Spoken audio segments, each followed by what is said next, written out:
Começa agora a programação da Universidade Federal de São Paulo, Escola Paulista de Medicina. Olá, o nosso programa de hoje fala de um tema que interessa a muita gente, a questão do idoso. Afinal, a população brasileira está envelhecendo. Todos nós temos os nossos velhos para cuidar. Envelhecer é inevitável, as doenças da idade também, mas é possível enfrentar o peso dos anos com autonomia e com qualidade de vida. É o que mostra nossa reportagem principal. Você vai ver ainda nesta edição. Uma solução sem cirurgia para as cardiopatias. Acupuntura, as agulhas que curam. 30 anos de medicina cuidando dos índios do Parque Nacional do Xingu.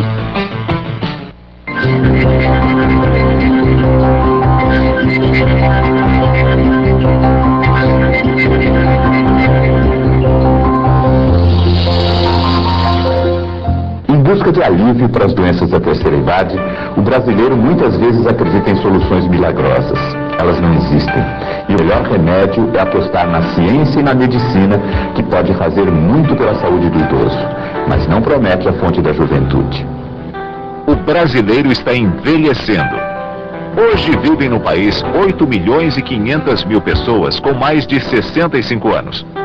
Elas representam mais de 5% da população.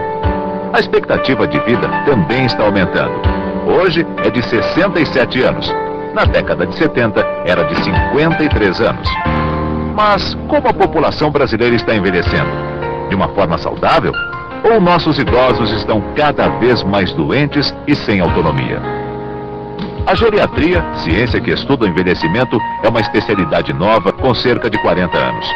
No Brasil, só ganhou força a partir dos anos 70.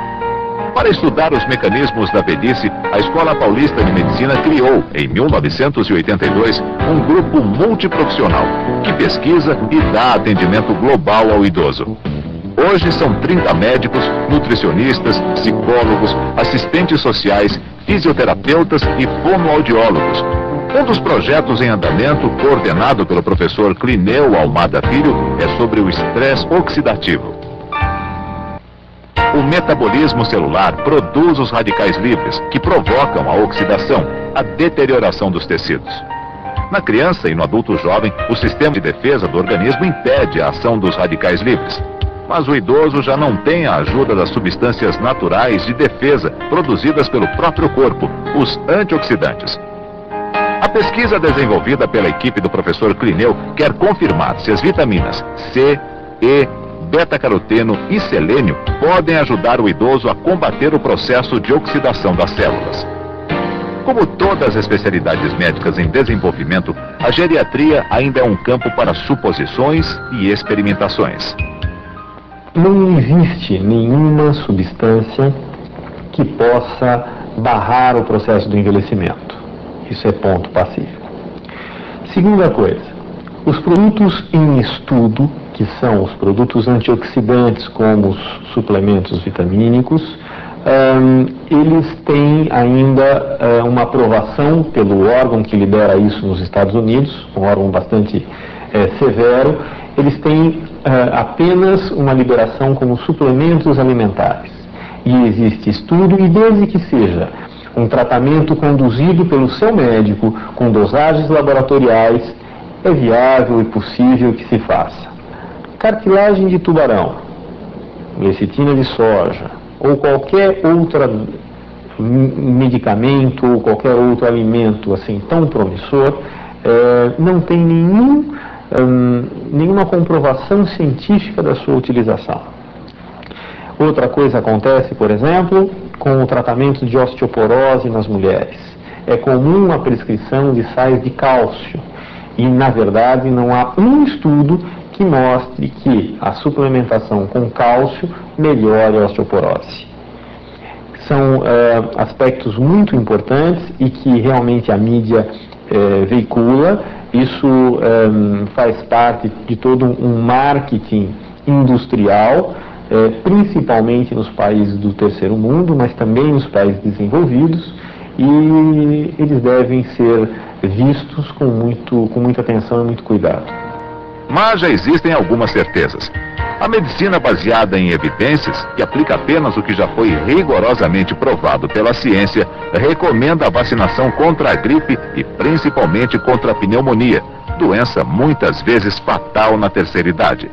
O tratamento da hipertensão também é importante para prevenir acidentes cardiovasculares, que são a principal causa de morte entre os idosos.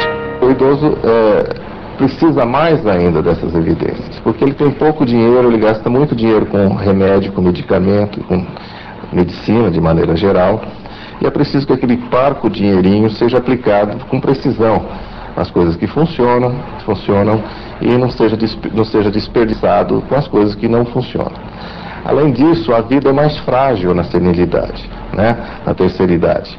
Então tem que se ter mais cuidado ainda e só administrar aquilo que é necessário, que reduz os riscos do idoso. Estatísticas mostram que o homem moderno com mais de 65 anos de idade tem, em média, de 2 a 5 doenças.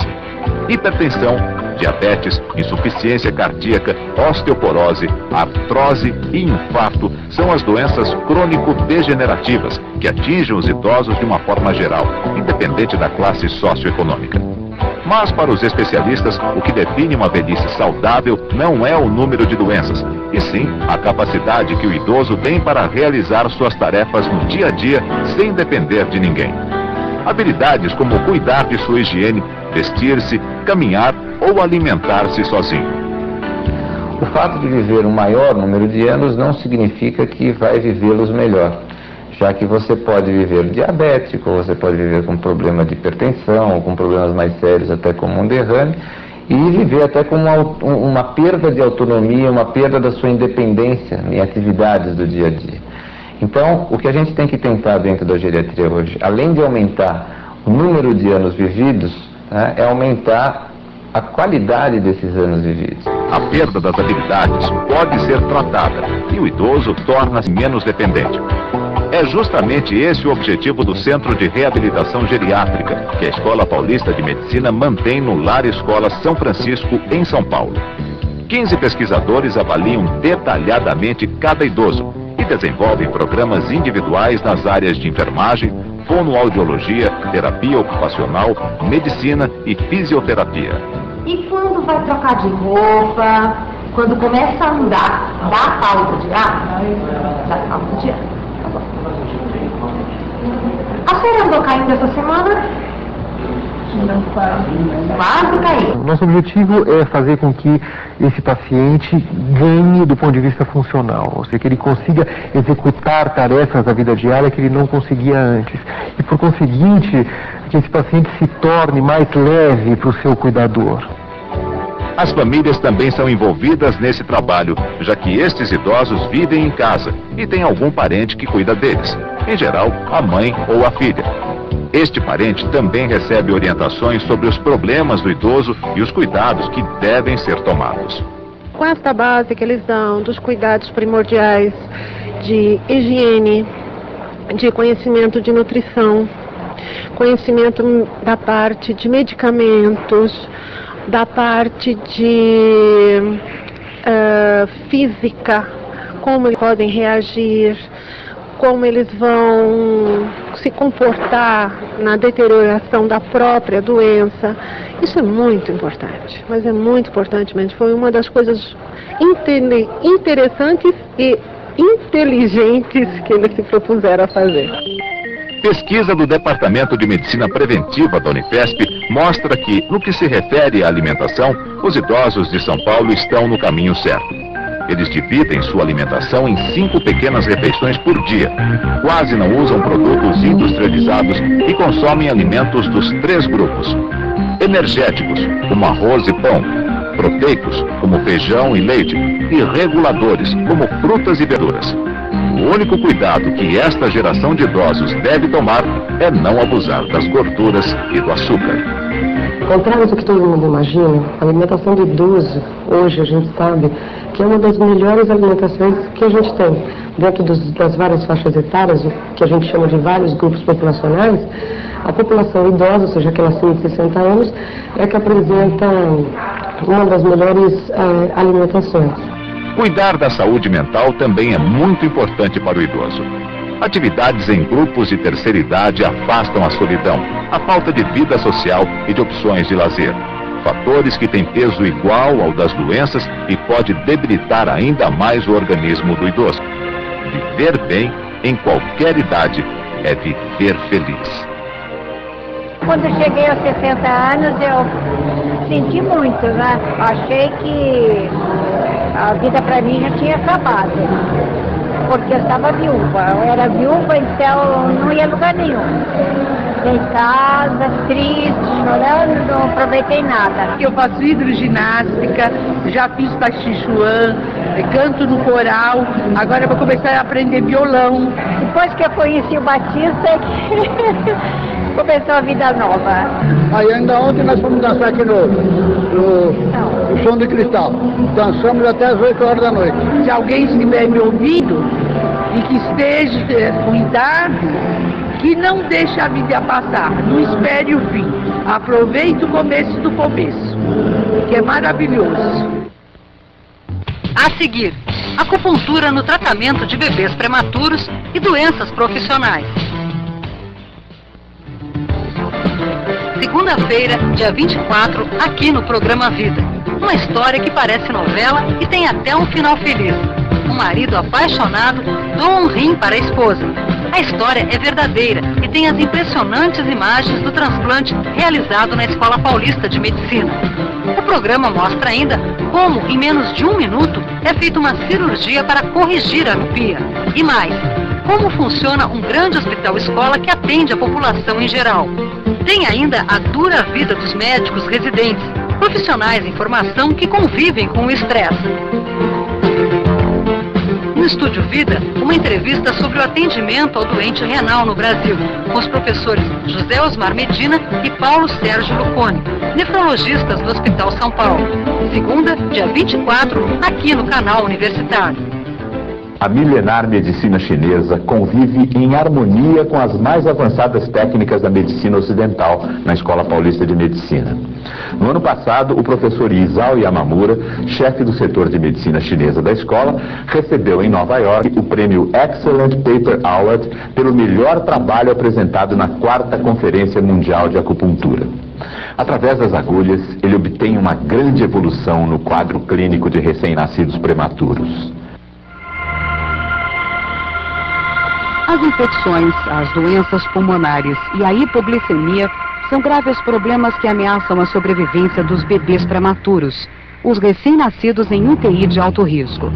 O professor Isao decidiu estimular o sistema imunológico desses bebês, através da sangria do ponto Qin, que fica nas extremidades dos dedos das mãos e dos pés, com resultados surpreendentes.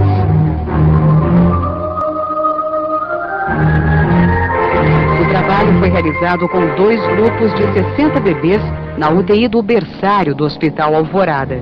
A acupuntura foi através do Dr. Isao Yamamura que ela entrou na Escola Paulista de Medicina. Eu sou pediatra e sou responsável por esse berçário de alto risco há mais ou menos uns 20 anos. E conversando com o Dr. Isao, das possibilidades da gente poder fazer um trabalho, surgiu a ideia da gente tratar de recém-nascidos de alto risco com acupuntura. E nós fizemos então um trabalho que foi em 1994. Pegando crianças de alto risco, mais ou menos 60 crianças, e comparando com outras 60 crianças que não tiveram tratamento por acupuntura. Nós submetemos os resultados ao setor de estatística da escola e nós provamos assim que a acupuntura ela agia nas crianças, fazendo com que elas tivessem uma evolução muito melhor, tivessem menos infecções, a sobrevida foi melhor. A partir daí, o trabalho com a acupuntura, o procedimento de acupuntura neste berçário já é normatizado. Nós tratamos essas crianças do alto risco diariamente com a acupuntura. A acupuntura é um curso de especialização e já está disseminado entre outras cadeiras básicas da Escola Paulista de Medicina, obtendo resultados no tratamento de crianças com paralisia cerebral e pacientes com lesões por esforços repetitivos. São mais de 3.500 pacientes atendidos por mês no ambulatório de acupuntura. O futuro da acupuntura dentro da universidade cada vez está sendo crescente. Com o exemplo dado por esta universidade, várias faculdades do interior do estado e de outros estados, por exemplo, Minas Gerais, Ceará, Bahia, têm nos pedido a nossa cooperação para formar serviço de acupuntura. E conseguimos, nesses 4 anos, já instalar em mais 10 faculdades de medicina aqui do Brasil. E aqui na universidade, a nossa expectativa é maior e com a cooperação dos demais disciplinas e departamentos, estamos realizando já alguns trabalhos de mestrado e de doutorado, assim como curso extracurricular.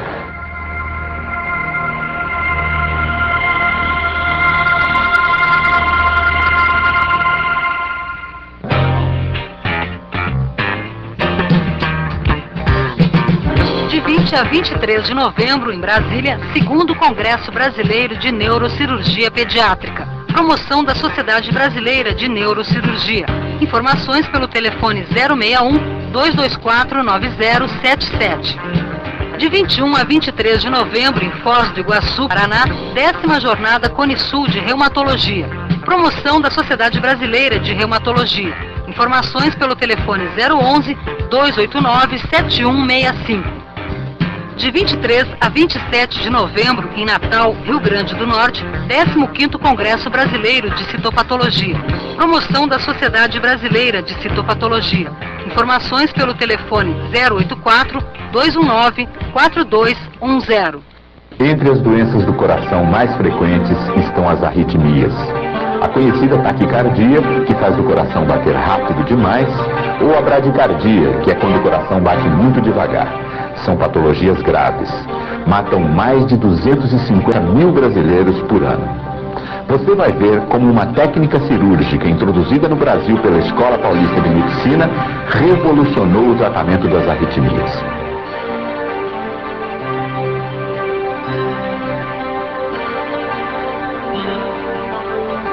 Estamos assistindo os preparativos de uma técnica cirúrgica que tem o nome de ablação por radiofrequência, realizada no Hospital São Paulo pelo professor Ângelo Amato de Paola, chefe do setor de eletrofisiologia clínica.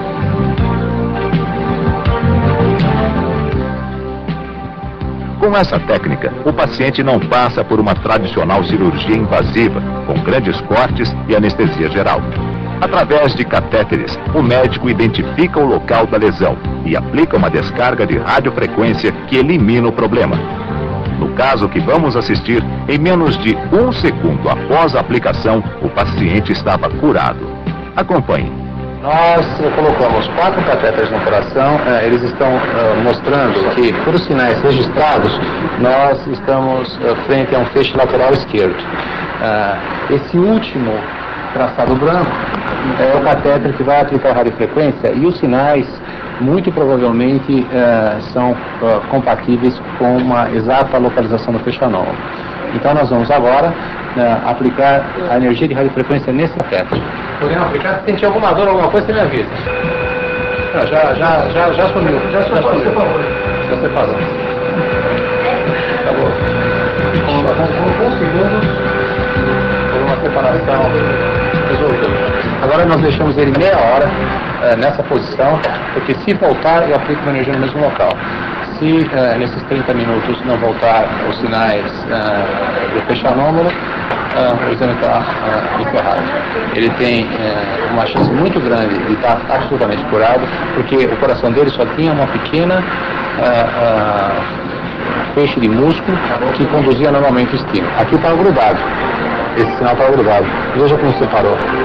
Isso porque aquele feixe anômalo estava conduzindo tão rapidamente o estímulo que ele não tinha o retardo normal da condução que existe no coração. A eletrofisiologia é uma especialização de 3 anos da cardiologia. Este setor possui o maior acervo de estudos sobre arritmias em doença de Chagas. Sua produção acadêmica é grande. No ano passado foram defendidas 4 teses de mestrado e este ano serão 3 de doutorado.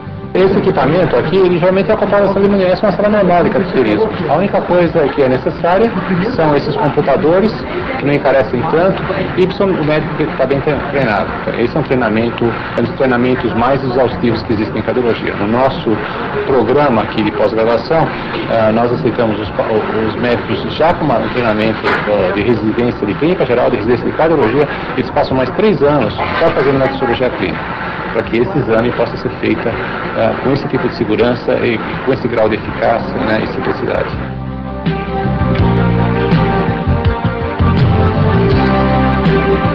Tudo certo, viu, Carlos? Daqui uns 15 minutos você sai daí.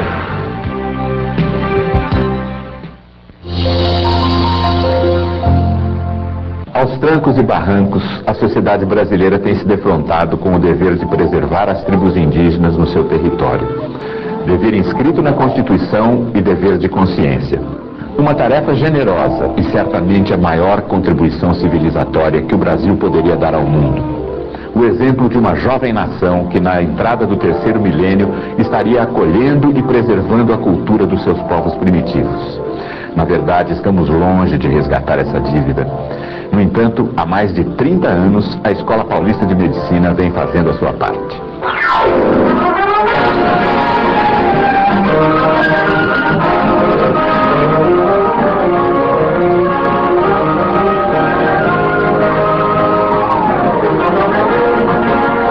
O Brasil vivia o apogeu da marcha para o oeste com a construção de Brasília, quando os irmãos Vilas Boas, em 1961, criaram o Parque Indígena do Xingu.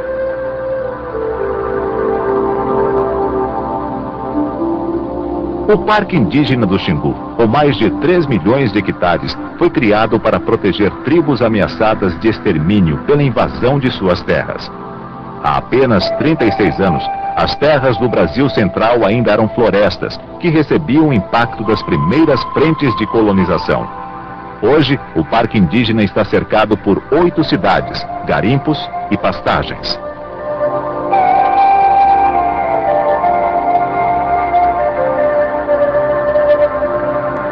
As primeiras tribos que chegaram ao Xingu trouxeram doenças adquiridas nos contatos com os brancos.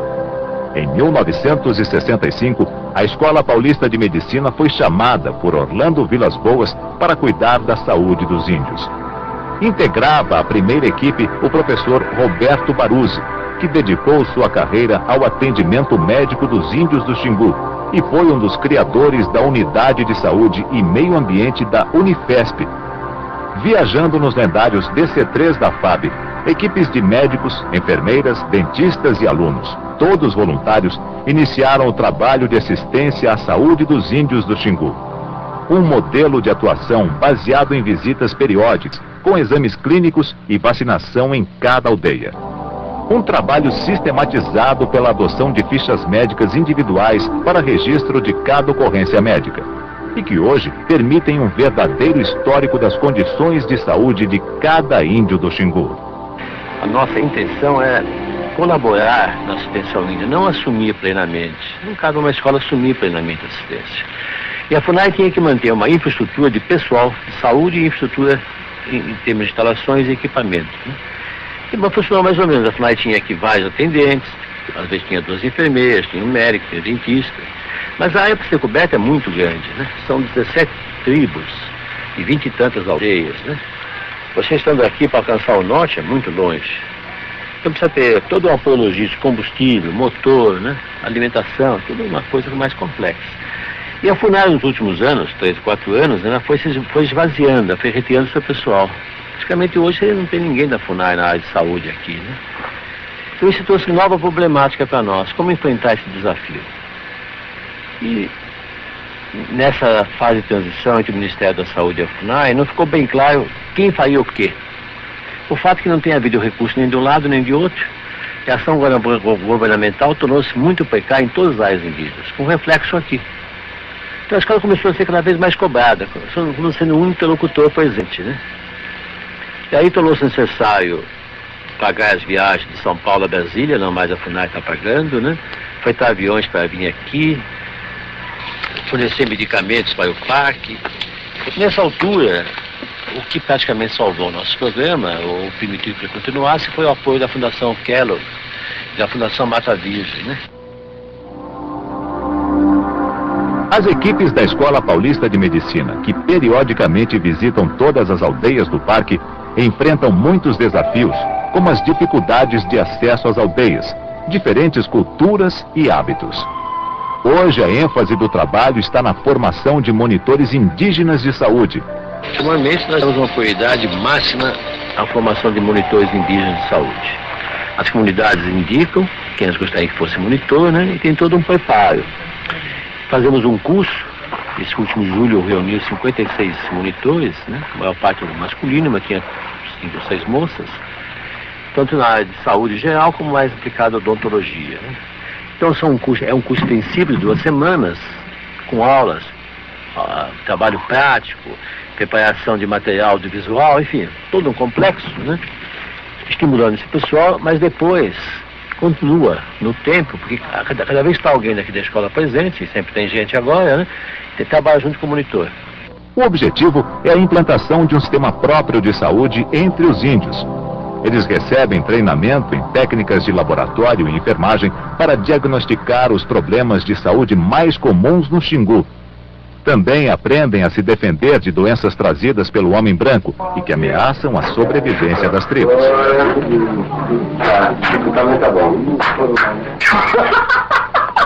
Hoje, a Unidade de Saúde e Meio Ambiente da Escola Paulista de Medicina tornou-se um centro de referência em medicina e saúde em áreas indígenas.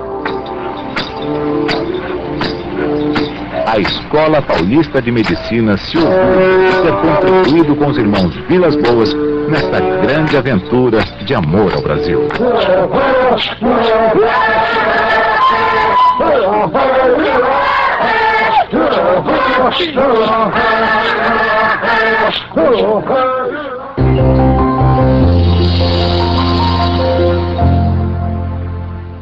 E o programa Vida vai ficando por aqui.